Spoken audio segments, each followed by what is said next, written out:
car got stuck. We're currently using the winch. You look like an elf.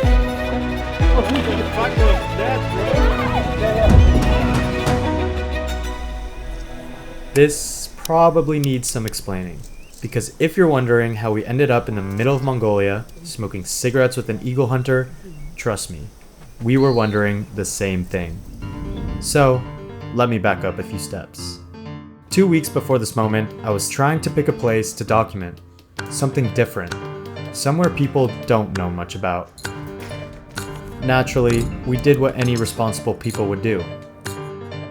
Minimal research. Here's what the internet told us.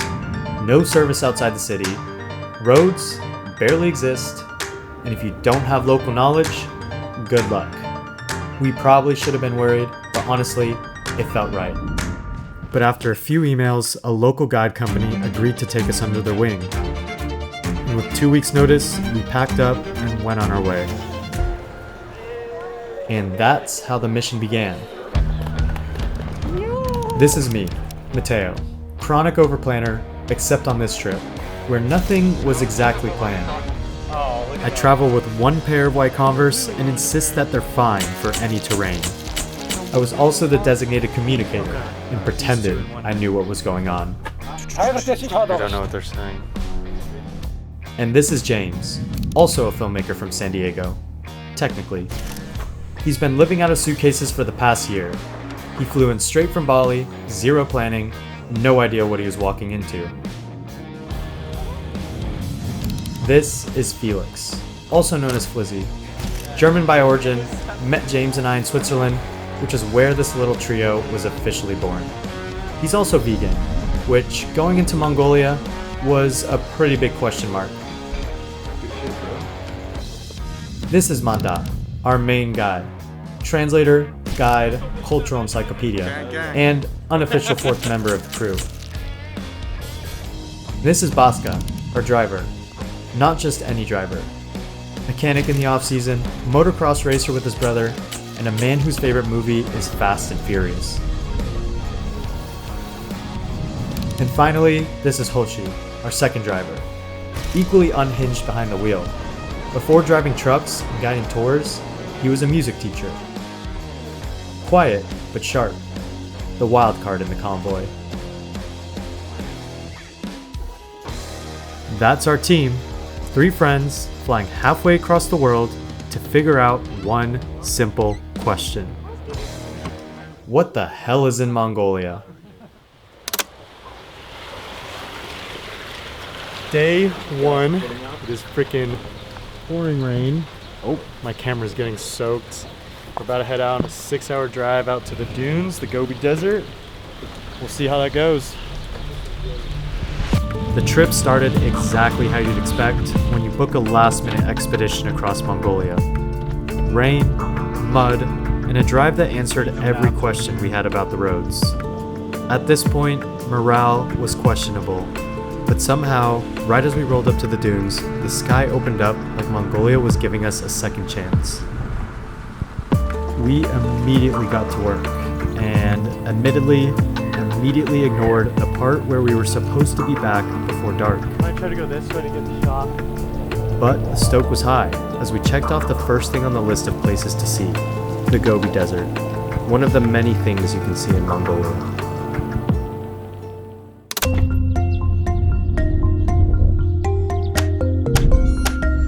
We started the morning slow, tea, and mentally preparing for another full day. The plan? Head to Harharan, the former capital of the Mongolian Empire, once the largest continuous land empire in human history. We were fascinated, and maybe a little jealous of how effortlessly cool traditional Mongolian clothing looked.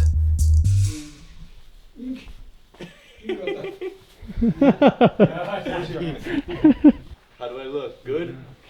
Good. Damn, bro.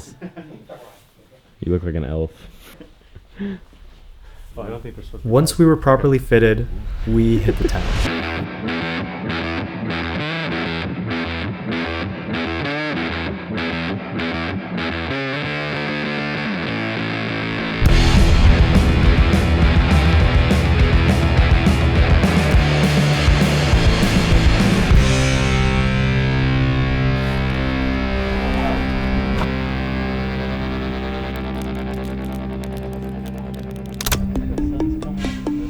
By day 3, the pace started to change. We realized our guides weren't just guides. They were cooks, musicians, baristas, and somehow always awake before the sun. But the peace quickly changed back into chaos as the roads reminded us where we were. After hours of nothing but movement, we arrived somewhere that felt completely untouched. The water was perfectly still. No boats, no buildings, no people. And Mongolia seemed very good at reminding us of our size. By day 4, every drive started to feel the same. We were clocking 8+ hour drives almost daily, with random, unavoidable stops along the way. Gas stations, stopped by cops, and stops to fly our drones. But this one happened more often than the others.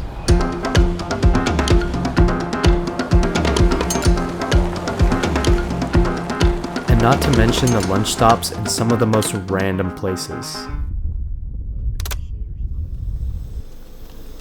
Later that day, we passed through a tiny village of maybe 100 people and saw a group of kids playing soccer. We had to stop.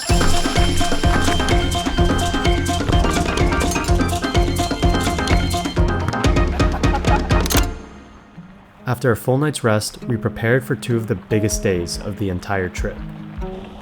We drove toward Western Mongolia, near the Kazakhstan border, hoping to find an eagle hunter, one of the only things the internet seems certain actually existed here. Eventually, we arrived at a vast steppe where nomadic families lived. With our guide's help, one family invited us into their ger for 2 nights. They cooked for us and welcomed us into their world. Life here was simple, slower, quieter, and grounded.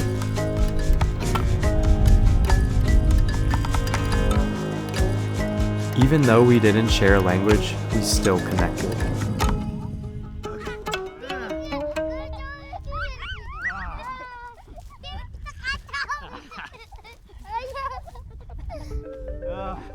Okay, I'm actually dizzy.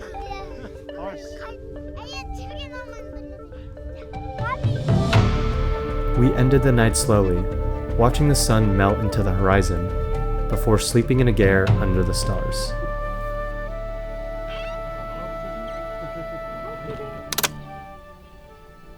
The mornings here felt straight out of a movie, not because of action or chaos, but because of how still everything was.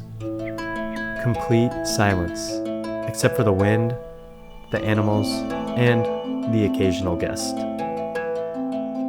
We spent the day walking in the family shoes, seeing their routine, chores, and rituals. Coming from a world that moves so fast, it was refreshing to just slow down and be. These 2 days were some of the most meaningful of our entire trip. And just as we began to worry that we might not see an eagle hunter, Norco, the father of the family, began preparing his horse, an eagle. And the demonstration he gave us was one of the most surreal things I have ever witnessed.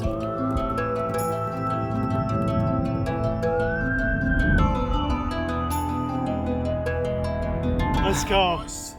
Oh my gosh. Oh my god. I was like fully more than halfway out the window at that point. I'm so out of breath right now. So yeah, that's how we ended up here. Thousands of miles from the capital of Mongolia, on the steppe, smoking a cigarette with an eagle hunter. The night wasn't over though. The family hosted a feast, played music, and gave us a performance. Even with the language barrier, the music connected us all.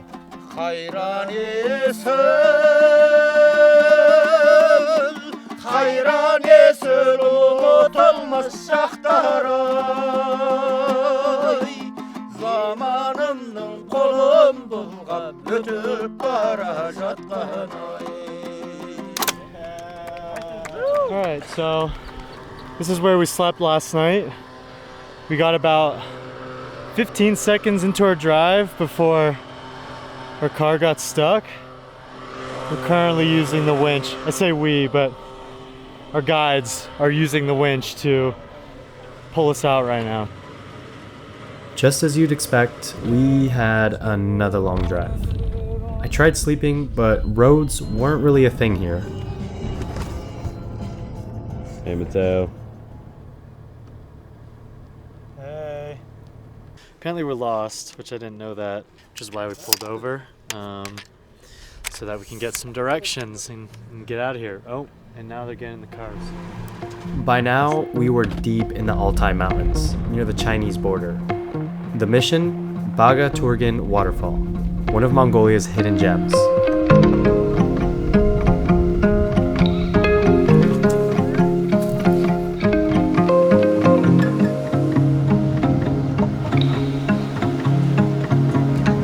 We were exhausted, so we decided to call it early and set up camp.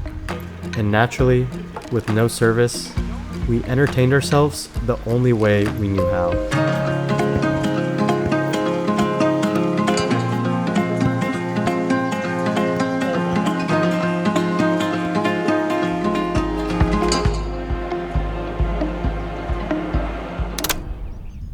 Sunrises became an everyday thing here. The serenity and the peace was too good to pass up. In full transparency, it's been a few days since any of us have been able to shower. You should go in at some point though. So we decided to take matters into our own hands, in a glacial lake. What the fuck was that, bro?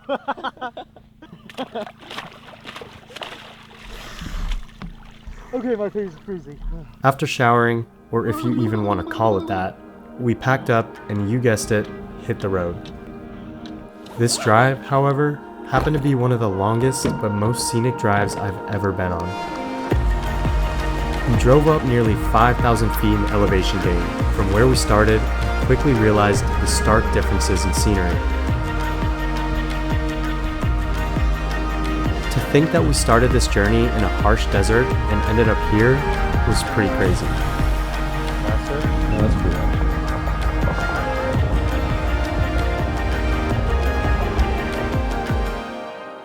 There we go. Alright. So now, I just hit it with my elbow? Yeah, hit. Yes. No, Okay. Now open it. When you kiss someone and respectfully like this, That's our driver right there. holding the right hand with the left hand. Mr. Felix. Yeah. Oh, it's dirty as fucking there. After a few drinks and learning proper etiquette, we mapped out the rest of our route. So if we stay tomorrow here, we will have to this 1,135 kilometer. Have to be just one day. It's almost impossible. Yeah, that's crazy. Yeah. Okay. Only Tom Cruise can do this shit. Day 9 was our last real day in the Western Mountains. We spent the morning flying our drones and headed out. The next few days were a lot of driving. Nearly 1,500 miles back to where we started. But on the way, we realized we were passing the Gobi Desert again, so we squeezed in one last adventure.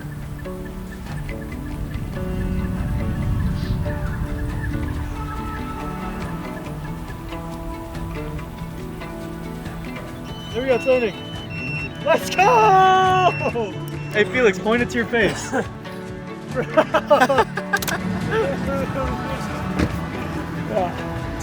Just like that, our time in Mongolia was over.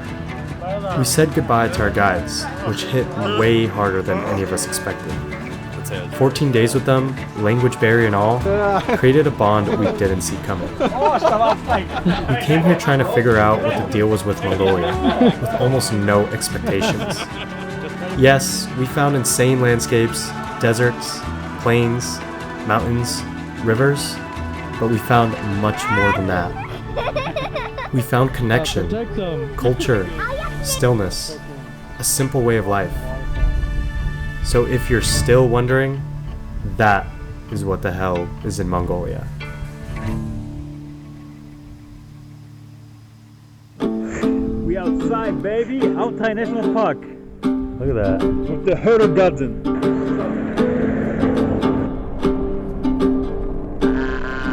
Sexy AF.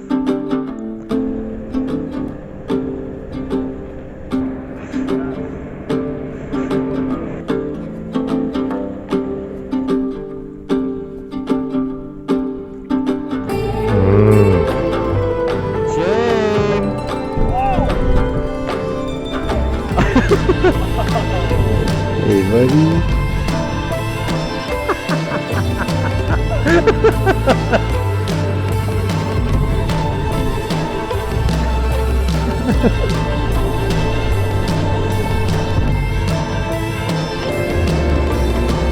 Fucking track me down. Oh shit. Thank you guys so much for watching. I really hope you're able to either enjoy, learn something new, or take some inspiration. I know I definitely did all three of those from this trip here to Mongolia, and I'm just super, super, super grateful to be able to have this experience. I also just want to give a massive, massive shout out to Miles Overland, the guide company that we worked with while staying out here. Our two drivers and our English speaking guide was definitely really, really, really essential. Anyways, thank you guys again for watching and staying tuned, and catch you guys in the next.